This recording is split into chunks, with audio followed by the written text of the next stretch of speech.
히스기야가 위에 나아갈 때 나이 25세라 예루살렘에서 29년을 치리하니라. 그 모친의 이름은 아비야라 스가리아의 딸이더라.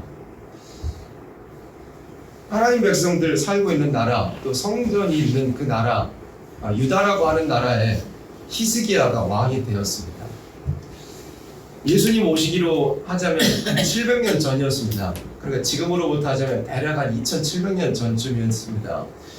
하나님은 신실하신 분이어서 그 신실하심을 인하여 영원히 찬양 받으실 수 있는 분입니다. 찬양 받으셔야 되는 분입니다. 하나님 신실하시다는 건 뭐냐면 하나님 되는 대로 역사한다는 게 아니라는 겁니다. 인간은 닥쳐올 일을 모르니까 또 장담해놓고도 그걸 사람이 지킬 수가 없으니까 상황마다 일마다 때마다 임기응변식으로 대응해 나가는 게 그게 이제 부족한 인생의 모든 삶의 모습입니다. 하나님은 그런 분이 아니시거든요. 하나님은 미리 모든 걸 다 보이셨고 보이신 대로 행하시는 분입니다. 미리 모든 것을 다 약속하셨고 또 예언하셨고 약속하고 예언한 대로 반드시 지키어 이루어 가시는 분입니다.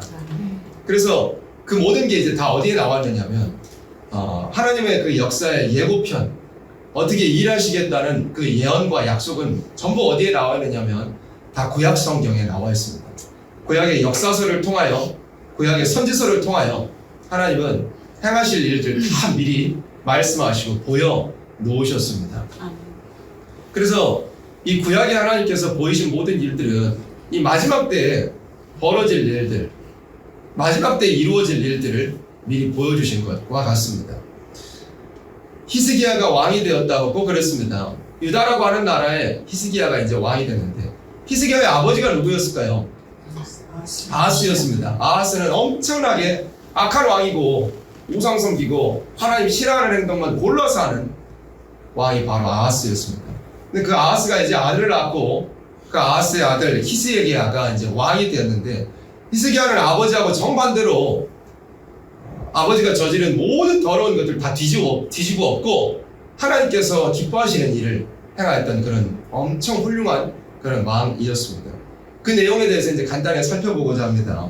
1절 히스기야가 위에 나아갈 때 나이 25세라 예루살렘에서 29년을 치리하냐. 그 모친의 이름은 아비야라 스가리아의 딸이다. 히스기야가 그 조상 다윗의 모든 행위와 같이 여호와 보시기 정직히 행하여 원년 정월에 여호와의 전 문들을 열고 수리하고 제사장들과 레위 사람들을 동편 광장에 모으고 저희에게 이르되 레위 사람들아 내 말을 들으라. 이제 너희는 성결케 하고 또 너희 열조의 하나님 여호와의 전을 성결케 하여 그 더러운 것을 성소에서 없이하라. 우리 열조가 범죄하여 우리 하나님 여호와 보시기에 악을 행하여 하나님을 버리고 얼굴을 돌이켜 여호와의 성소를 등지고 또 낭실문을 닫으며 등불을 끄고 성소에서 분향하지 아니하며 이스라엘 하나님께 번제를 드리지 아니한 거로 여호와께서 유다와 예루살렘을 진노하시고 내어 버리사 두려움과 놀람과 비웃음거리가 되게 하신 것을 너희가 목도하는 바라. 이로 인하여 우리의 열조가 칼에 엎드려지며 우리의 자녀와 아내가 사로잡혔느니라. 근데 자기 조상들, 자기 아버지를 비롯하여 가지고 자기 조상들이 저지른 그 여러 범죄에 대하여서 나열하는 겁니다. 백성들아 우리가 이러지 말자, 우리 하나님 앞에 바로 서보자 해가지고 이제 레위인들, 이제 성전을 섬기는 그 레위인들이 시켜가지고 성전 안에 있는 더러운 것들 다 청소를 하고 다 끄집어내서 내 던지고 그리고 성전에 이제 청소를 했던 거였어요. 이 모습 한번 보면 하나님 백성이라고 하는 사람들이 하나님 섬기는 성전을 두었다고 하는 사람들이 성전을 제대로 섬기지 못하고 성전에 온갖 지저분한 것, 성전 안에 온갖 우상들, 온갖 더럽고 가증한 것들 막 그런 거 꽉꽉 채워놓고 그렇게 있었던 거예요. 그리고 하나님의 진노가 임하지 않을 수 있을까요? 하나님께서 가만히 계실 수 없었던 거였어요. 그래서 히스기야가 말한 대로 여러 가지로 하나님께서 이리 치시고 저리 치시고 그런 여러 가지 징계를 막 두드려 맞기도 했던 게 역사적인 어떤 크고 작은 사실이었습니다. 히스기야가 그걸 이제 개혁하고 다 뒤집어 엎는 그런 내용이 역대하 29장에 이제 쭉 나와 있습니다.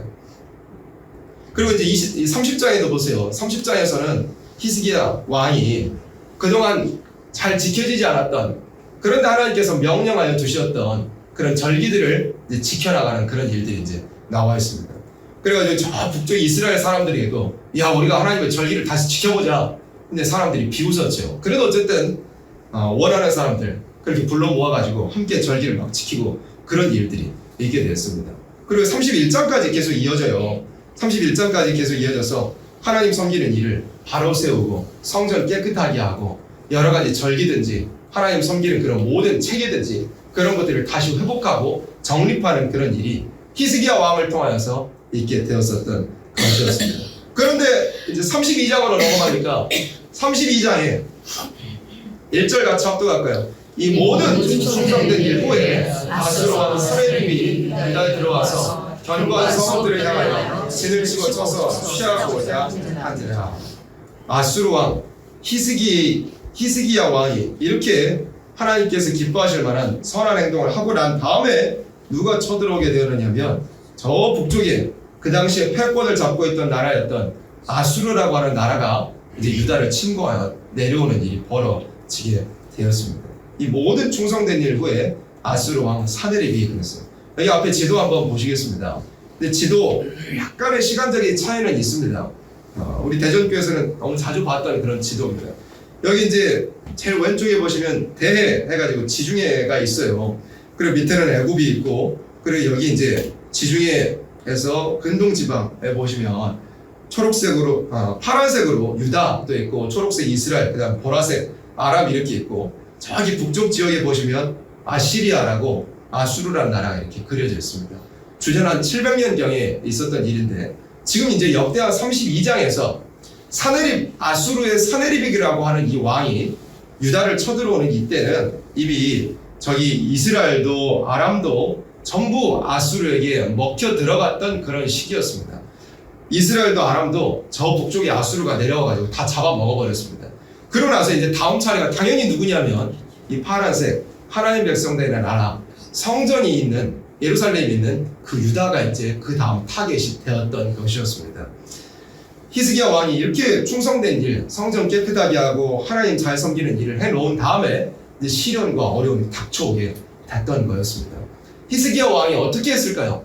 북쪽에 저 무서운 아수르가 쳐내려가지고 이미 아람도 집어삼키고 이스라엘도 집어삼키고 이제 자기 나라 턱 밑에까지 목에까지 이제 다 차오르는 일이 이제 벌어지게 되었는데 히스기야 왕이 어떻게 해가지고 이 어려움을 이제 대응하게 되었는가 거기에 대해서 우리가 한번 살펴보고자 합니다. 1절에 다시 봐봐. 32장 1절에 이 모든 충성된 일 후에 아수르 왕 사네립이 유다에 들어와서 견고한 성읍들을 향하여 진을 치고 쳐서 취하게 됩니다.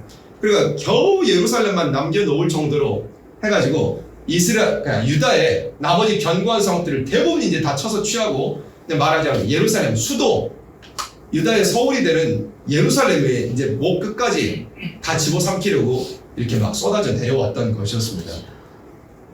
그래 2절에 보세요. 히스기야가 사네립이 예루살렘을 치러 온 것을 보고 역대하 성경에 보면 자세한 내용이 다 나와 있지 않은데 우리가 성경 한번 넘어가 보겠습니다. 이 신실했던 히스기야 왕이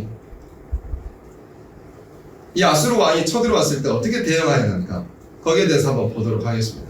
열왕기하 18장 13절입니다. 같은 내용이 역대하 열왕기하에 나와 있습니다. 열왕기하 18장 13절 히스기야 왕 14년에 아수르 왕 사네립이 올라와서 유다 모든 견고한 성읍들을 쳐서 취하매 유다 왕 히스기야가 라기스로 보내어 아수르 왕에게 이르되 내가 범죄하였나이다.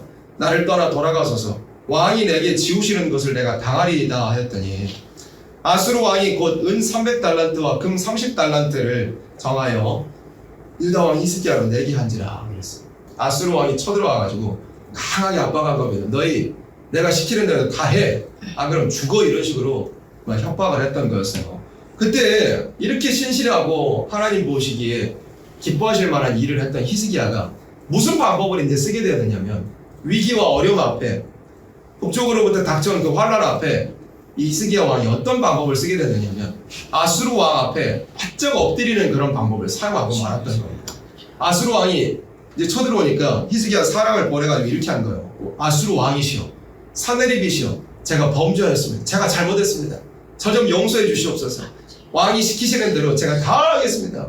아수르 왕이 그 은 300달란트와 금 30달란트를 이리 내놔. 조공을 바쳐 그렇게 했던 거였어요. 그러니까 15절에 히스기야 왕이 어떻게 했느냐면 히스기야가 이에 여호와의 전과 왕궁 곳간에 있는 은을 다 주었다고 그랬어요.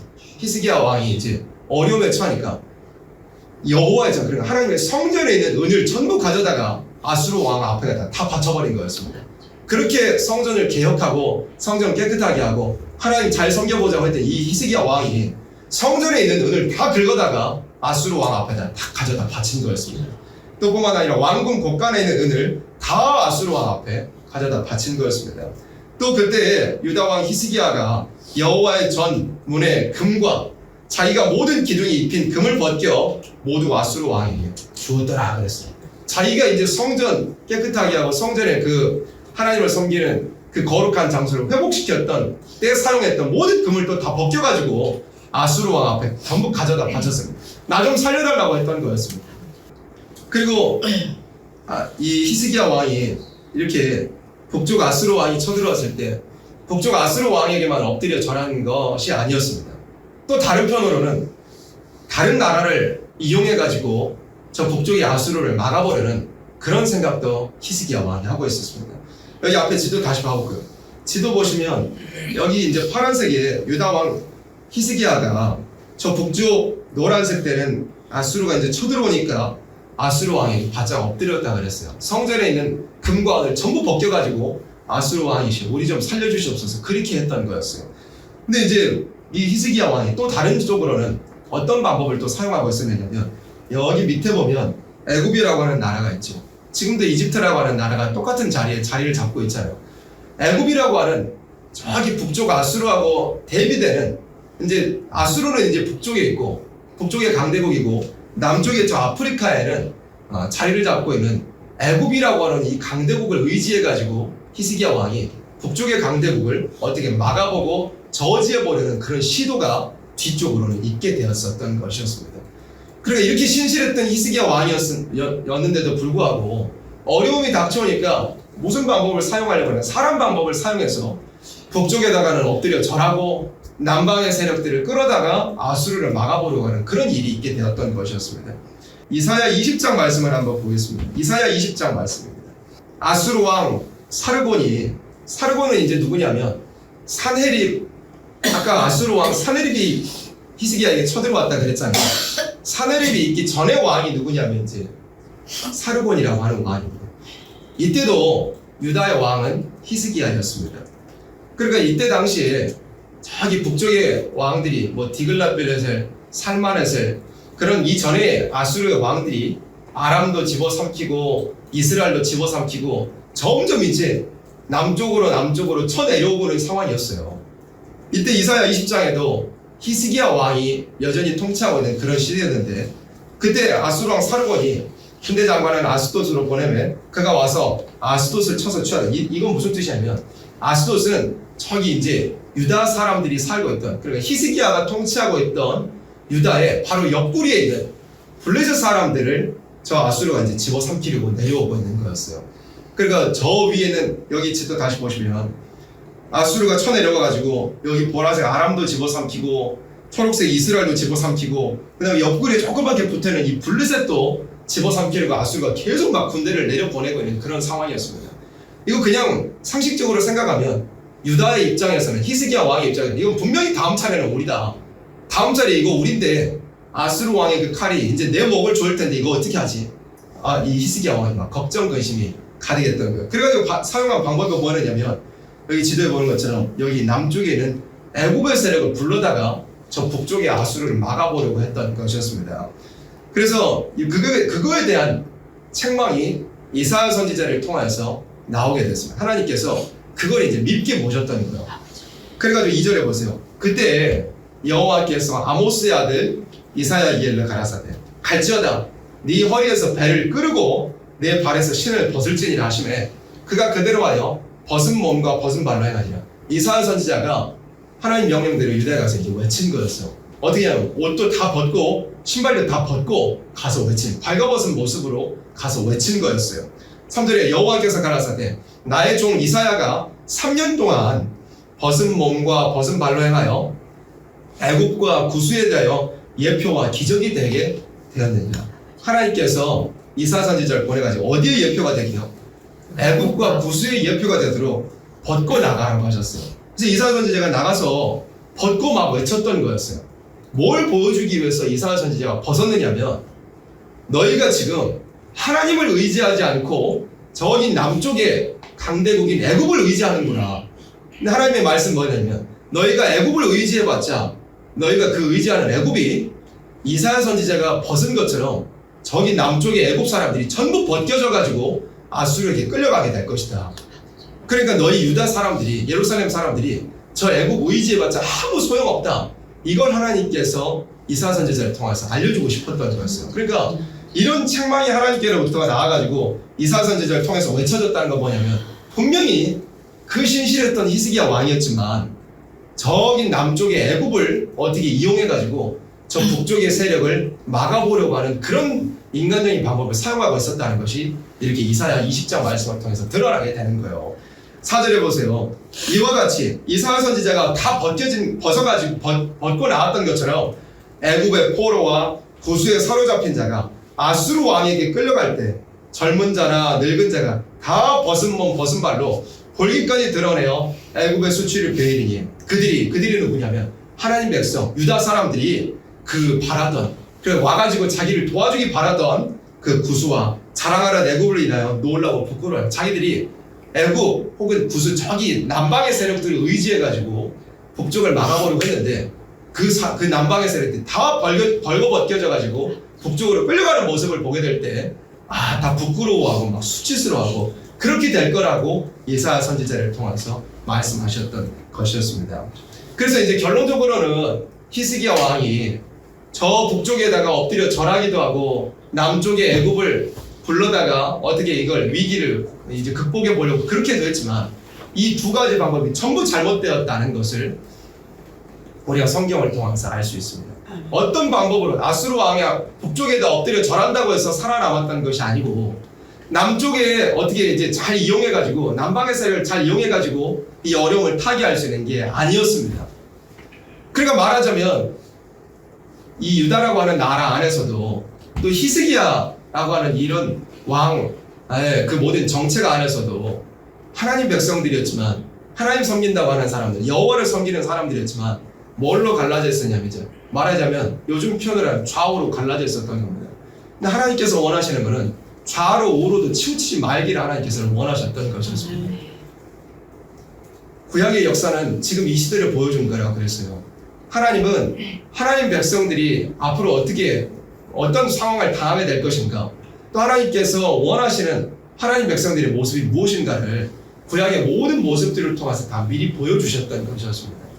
히스기야가 저기 북쪽으로부터 강한 위협을 받게 됐던 것처럼 지금 이 시대에도 하나님께서 동일한 방식으로 저기 북쪽에 하나님을 알지 못하는 무신론 세력을 자리 잡게 하시고 또 그 자들이 온 세계를 위협하되 또 하나님 백성들과 교회를 여러 가지 무력이든지 사상이든지 이런 것들로 위협하게 하는 그런 상황, 하나님께서 미리 구약에 보이셨던 대로 우리가 그런 상황을 지금 마주하고 있는 겁니다. 그런 가운데서 구약에 히스기야 왕의 그 잘못을 똑같이 이 시대도 저지르는 사람이 되어서는 결코 안 된다는 거죠. 히스기야 왕이 그 북쪽으로부터 위협을 마주하고 있을 때 저 북쪽에 엎드려 절하려고 북쪽과 타협하려고 해보기도 했고 남방의 세력들과 손잡아가지고 위기를 해결해 보려고 하기도 했지만 이 두 가지가 전부 잘못됐다고 하나님은 선지자를 통하여서 또 역사적인 결과를 통해서 하나님께서 다 미리 보여주셨던 것이었습니다. 이 마지막 때도 여러 가지 어려움과 그리고 무력적인 그런 위협, 저 북방의 세력들이 주는 그런 무력적인 위협, 또 북방 세력들이로부터 나오게 된 여러 가지 그 사상적인 잘못된 그 흑암의 위협, 이런 것들을 우리 하나님 백성들이 마주하고 있는데 우리로서는 어떤 방법을 사용해야 되느냐, 이런 여러 가지 위기들을 어떻게 우리가 대응해야 되느냐 할 때 우리 신앙인들에게는 좌우가 없어야 된다는 것을 알아야 됩니다. 세상에 어떤 세력을 의지한다고 해서, 세상에 어떤 인간 방법을 사용한다고 해서 마주하게 된 이런 어려움들을 사람으로서는 절대 이겨낼 수 없다는 그 분명한 사실을 우리가 이 구약에 벌어진 역사를 통해서 알아야 한다 이겁니다. 그러니까 세상의 정치인들은 하나님의 방법을 알지 못하기 때문에, 그러니까 세상도 딱 둘로 갈라져 있잖아요. 크게 볼 때 이 대한민국 안에서도 좌로 갈라져 있고 우로 갈라져 있잖아요. 그리고 구약에 이 유다가 저 북쪽에는 아수르를 머리에 위에 얹고 있었고 남쪽에는 애굽을 이렇게 데리고 애굽이 이렇게 밑에 위치하고 있었는데 이게 마치 대한민국의 상황을 보여주는 것과 비슷한, 꼭 맞지는 않을지라도 비슷한 것 같아요. 우리 대한민국에도 저 위에는 누구를 가지고 있냐면 북쪽에 북중러 이 공산주의의 기반을 둔 이 세력들이 우리 머리 위에 얹혀져 있잖아요. 그리고 반대쪽으로는 저기 남방 세력이라고 할 것 같으면 일본이나 미국이나 이런 나라들이 자리 잡고 있잖아요.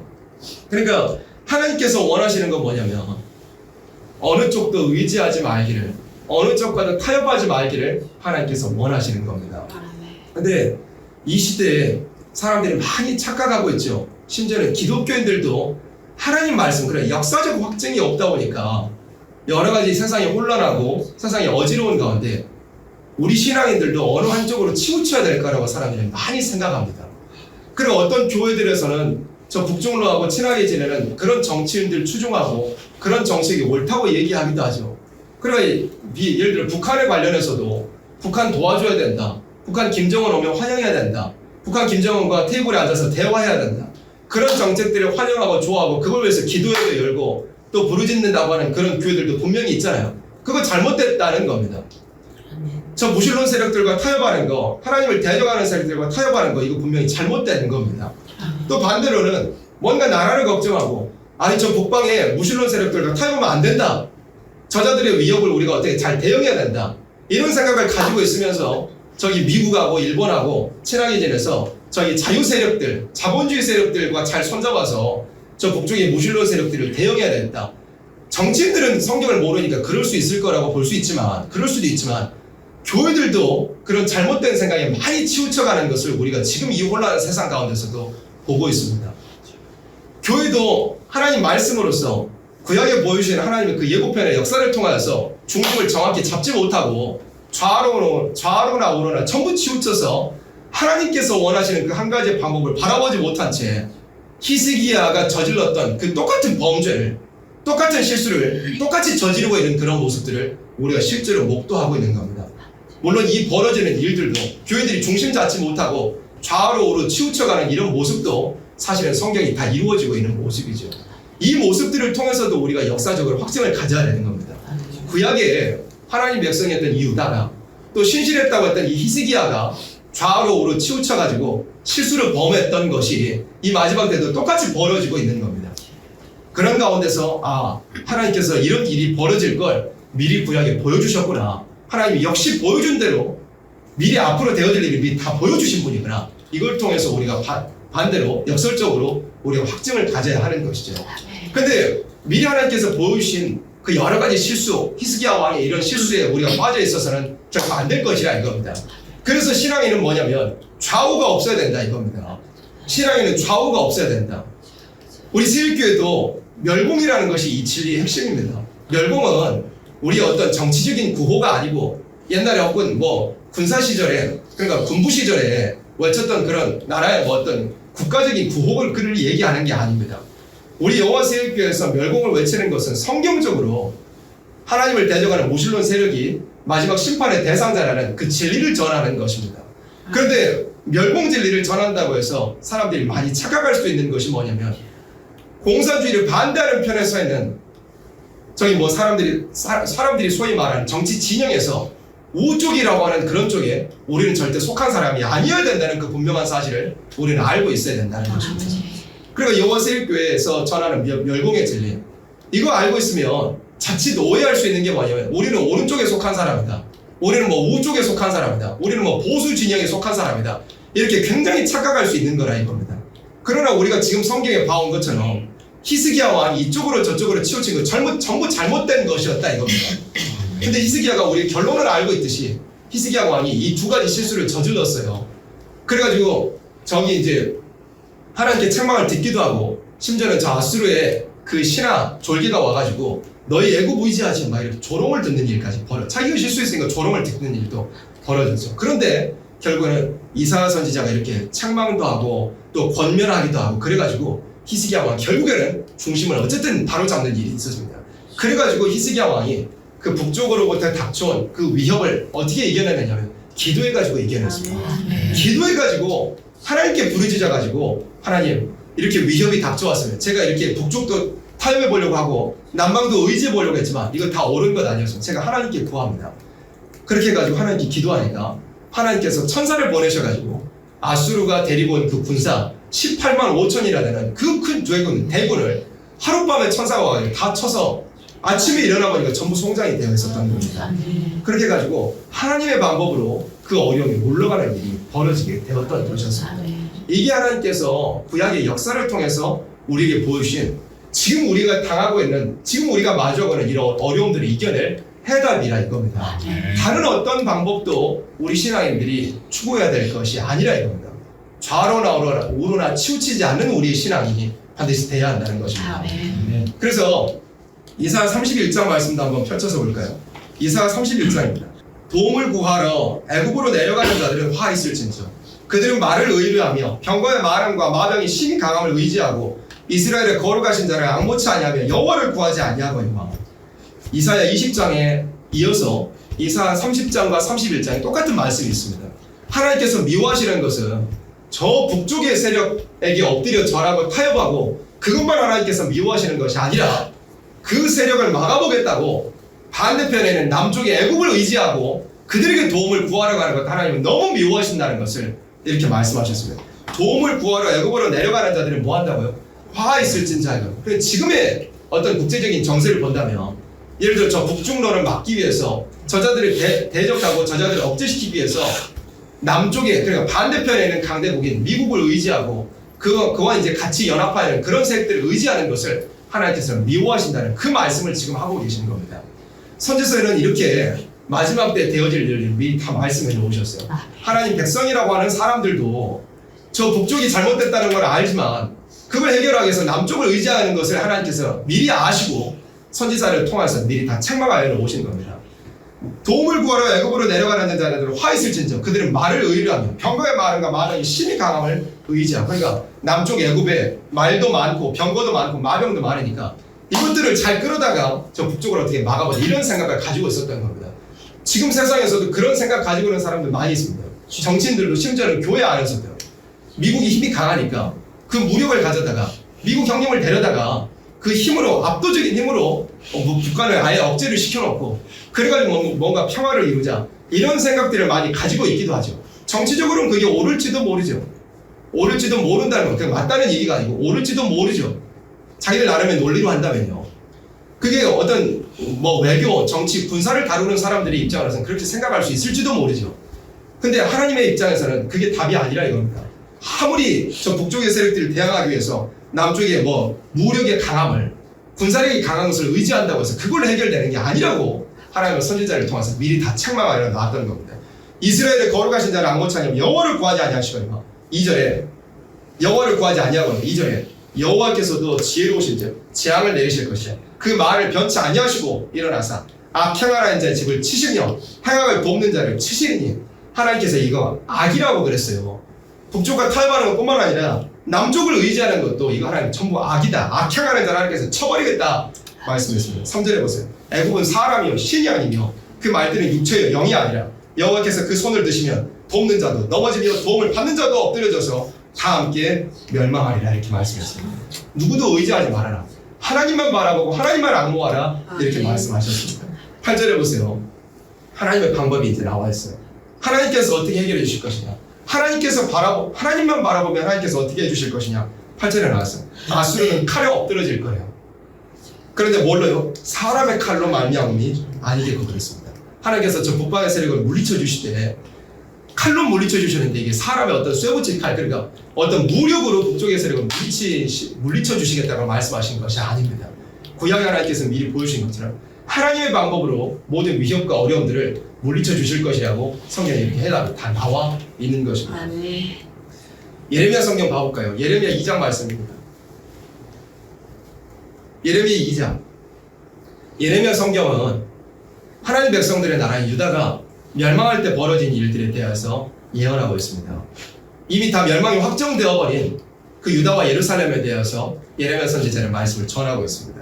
근데 유다와 예루살렘이 망하게 됐던 여러 가지 이유들이 예레미야 선지서에 이제 나와 있는데 그 중에 몇 가지 구절을 이제 뽑아서 보자면 오늘 말씀의 맥락에 맞춰서요.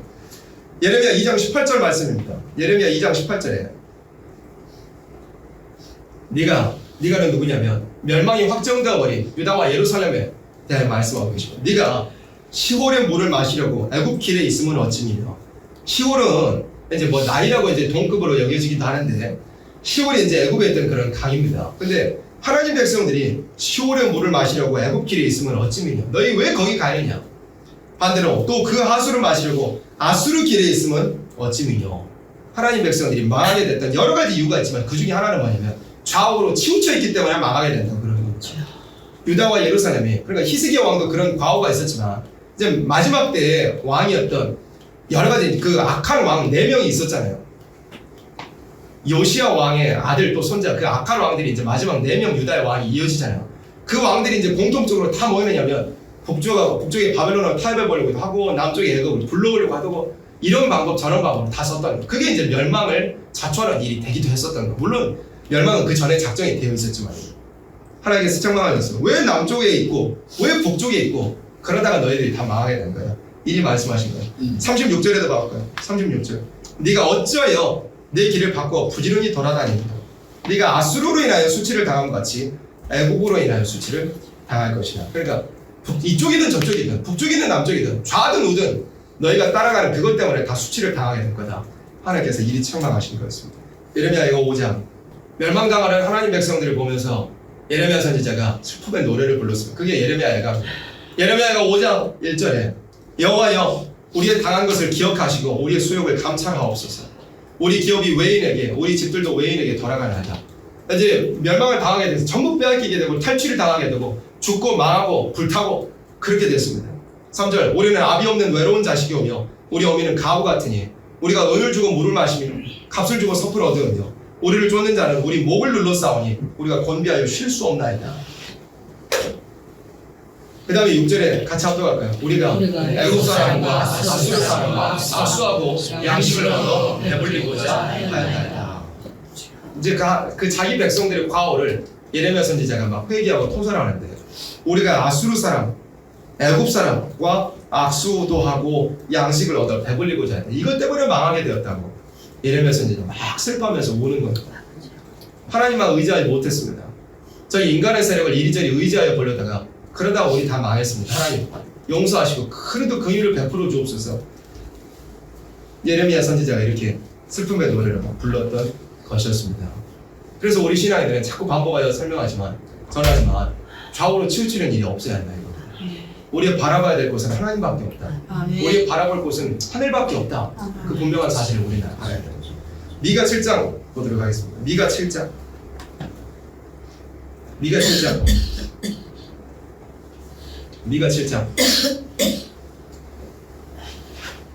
7장 2절부터 보겠습니다. 미가 7장 2절에 이와 같이 선인이 세상에서 끊쳤고 정직자가 인간이 없도다. 우리가 다 피를 흘리려고 매복하며 각기 그물로 형제를 잡으려 하고. 하나님께서 선지자를 통하여 말씀하실 때 선한 사람이 이 땅에 있다 그랬나요? 없다 그랬습니다. 다 자기 욕심을 따라서 피를 흘리려고, 그러니까 남 죽여가지고 내가 이득을 취하려고 하나님 보시기엔 그런 사람밖에 없다고 그럽니다. 각기 그물로 형제를 잡으려 하는 사람밖에 없대요. 3절에 보세요. 두 손으로 악을 부지런히 행하도다. 그 군장과 재판이 아니라 지도자들에 대한 말씀입니다. 지도자들은 전부 뭐합니까? 뇌물을 구하며 대인은 마음에 악한 사욕을 바라며 서로 연락을 취하니. 지도자들의 부패에 대해서 이렇게 말씀을 했는데 마지막 때 되면 이렇게 지도자의 부패를 우리가 마주하게 될 거라고요. 하나님께서 내려다보시니까 옳은 지도자 한 명도 없으면 전부 욕심을 따라 일하는, 자기 욕심을 얻기 위해서 일하는 사람들밖에는 하나님 보시기에는 없다. 이 말씀 벗어날 사람은 세상에 아무도 없습니다. 그런데 우리 하나님 백성들이 이리 치우치고 저리 치우치고 세상에 어떤 진영을 의지하고 사람을 따르고 이런 것들이 우리에게 있어서 되겠느냐 이겁니다. 4절에 그들의 가장 선한 자라도 가시 같고 가장 정직한 자라도 찔레 울타리보다 더하더라. 그들의 파수꾼들의 날 것, 그들의 형벌의 날이 임하였으니 이제는 그들이 연한 날이로다 그랬어요. 아무리 지도자들이라고 하는 사람, 정치인이라고 하는 사람들 중에 가장 선한 자라도 가시 같고 가장 정직한 자라도 찔레 울타리보다 더하도다 이겁니다.